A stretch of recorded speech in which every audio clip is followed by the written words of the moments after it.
Hey guys, today I'm going to go over the process of cleaning up ADR using Izotope RX Plugins and ProTools. Alright, so here's the scenario. Some of the location sound recording didn't go as planned, so you guys have to ADR a scene. Now, not everybody is a freakish audio nerd like me, so sometimes what the production uses to capture the dialogue isn't the perfect setup. It might be a cheaper microphone, a USB microphone, or maybe you even have to salvage the camera audio. Anyway, it's going to fall on you to make that sound good. Alright, first order of business is loading your clips. So the way you're going to want to do this is taking your clips and putting them conveniently in the clips folder or in the clips section. You might have, 200 clips to work with, so it's good to just drop them in there because you can then set your timeline drop order to left to right. Now this is super important because if you drag the 200 clips just into the session, it's going to create 200 tracks, and that's kind of a pain in the butt to deal with considering you might want to use the same plugins across all of the dialogue. So from there, we're going to click and drag these guys in, and you'll notice they're all lined up. Alright, so this particular ADR was recorded with a Zoom mic, one of those stereo XY microphones. And it sounds a little thin and there's some weird stereo stuff, and because it's an XY microphone, it's picking up a lot of the room. So let's pick a line and have a listen. What do you think I'm doing out there? As you can see, there's a lot of hiss, a lot of room noise, and sometimes when the actor moves, because it's an XY, you get this weird kind of stereo oscillation. So the first thing we're going to do is narrow this down. Let's try 14 and 14. What do you think I'm doing out there? All right. Next thing you're going to want to do is gate out a lot of that excess noise that's just kind of chilling there. Pretty straightforward. What do you think I'm doing out there? What do you think I'm doing out there? What do you think I'm doing out there? All right. Now that we've done that, that'll just make things a little easier when you're cutting up your scenes and working with your dialogue. Next thing we're going to do is we're going to leave this plugin bypassed, and we're going to move and start using our noise reduction plugins. These things are fantastic. Like, I'm extremely impressed at what Izotope... Oh, let me bring it up here for you. What Izotope has done with these things. All right. So what I like to do is have two instances of this plugin running and setting them both so they're just flat across. You can use this auto feature, but I find that it doesn't work too well. It works in a pinch, but when you're trying to get serious with your dialogue, I can't recommend it. All right, so on this first one, we're going to set the reduction, I'd say about 14. You definitely don't want to push this too high, otherwise it's going to start cutting into the dialogue and it's going to sound strange. It's going to sound like, it's going to start hogging out chunks of your dialogue and making it sound weird. And this one we're going to set a little less. We'll put it down to maybe 10. All right, so now we're going to listen to the noise floor and start trying to cancel it. So you can see there's a lot of hiss in this high and upper mid-range area.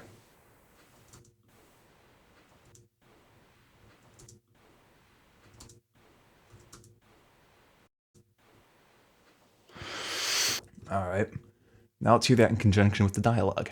What do you think I'm doing out there?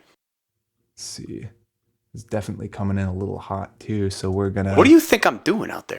What do you think I'm doing out there? Decrease some of the gain here. What do you think I'm doing out there?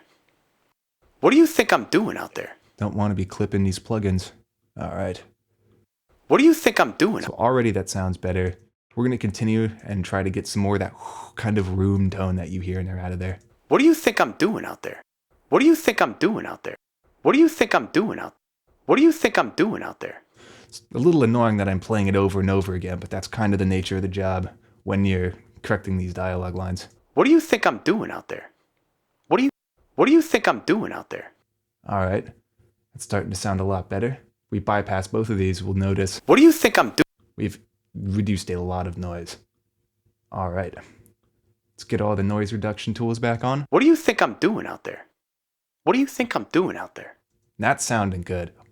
Like almost no noise in between the lines. This is good too, because when you send it to the editors, they might chop these not as exact as a Pro Tools guy would.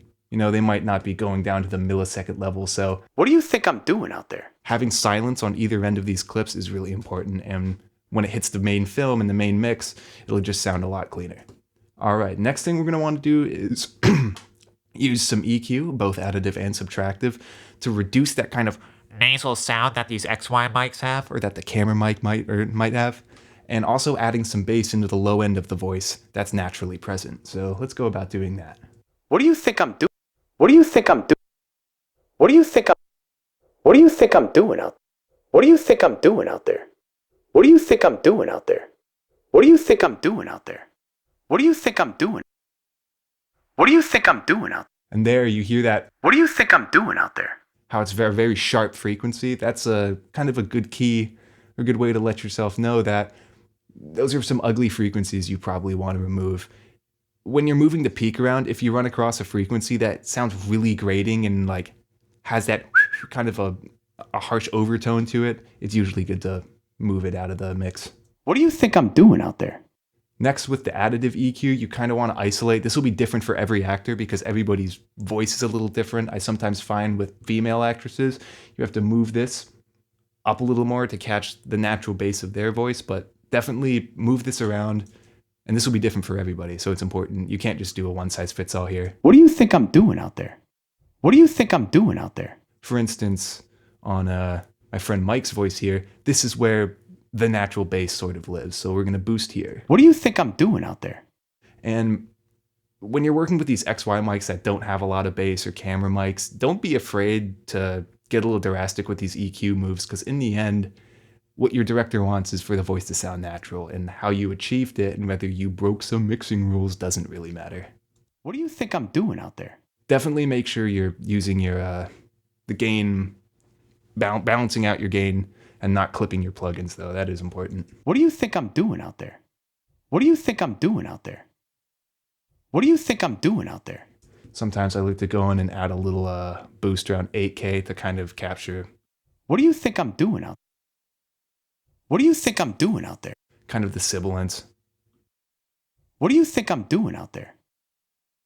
All right, that's looking good. Next thing I might do is a little bit of de-essing. What do you think I'm doing out there? Usually I just use this high frequency only option. What do you think I'm doing out there? What do you think I'm doing out there? What do you think I'm doing out there?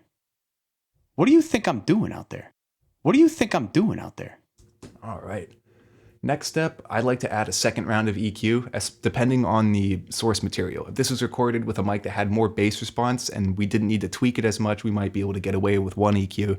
But because we have to do some pretty serious tweaking and fixing of this audio, I definitely would recommend 2 rounds of equalization. What do you think I'm doing out there?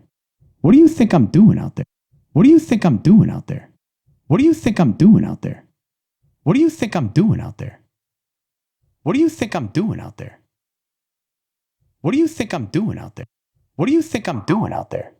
What do you think I'm doing out there? What do you think I'm What do you think I'm doing out there? What do you think I'm doing out there? What do you think I'm doing out there? Ensuring the gain on our compressor is not clipping. All right, now that we're done with that, we'll move on to the final stage, which is adding a little bit of compression. Now, I like to go pretty easy with this because this isn't, a heavy metal vocal or a pop vocal where we really want that crushed sound because it needs to get on top of a huge instrumental with tons of bass and drums. This is just going to sit in a really, really quiet room tone. So you don't want to compress it too much because you're also going to bring up the noise floor. And if you'll remember, we just spent the last chunk of the video trying to eliminate that. So I like to use a pretty soft attack, maybe something like 17, and then a really low ratio, and then maybe shoot for like between 2 and 4 decibels of gain reduction. What do you think I'm doing out there? What do you think I'm doing out there? This might also depend on your scene too. If the actor's really loud and then really quiet, you might need to get a little more aggressive with this if the difference in the line is massive. But in this case, this line is delivered at a pretty static volume. So we're just going to do a little gain reduction to crisp it up a bit. What do you think I'm doing out there? What do you think I'm doing out there? What do you think I'm doing out there? Now I'm going to go over to this output section. You could do this on the fader as well, but I'm just going to do it in the plugin. What do you think I'm doing out there? I'm going to probably drop it down a little bit because I generally, when I output or when I bounce these lines, I like for the final metering to hit somewhere like between 0 and maybe -7. You don't need to really pin this against the 0 mark. There's really no need because it's going to be mixed down a little bit and it doesn't need to sound super crisp and on top of the mix like, other stuff has to. So yeah, just What do you think I'm doing out there? make sure you got a nice healthy signal going into What do the you master think I'm bus. doing out there? All right. So now that we've done all that, we're going to bring up another track and listen to the raw ADR and do a comparison. What do you think I'm doing out there? What do you think I'm doing out there? What do you think I'm doing out there? What do you think I'm doing out there?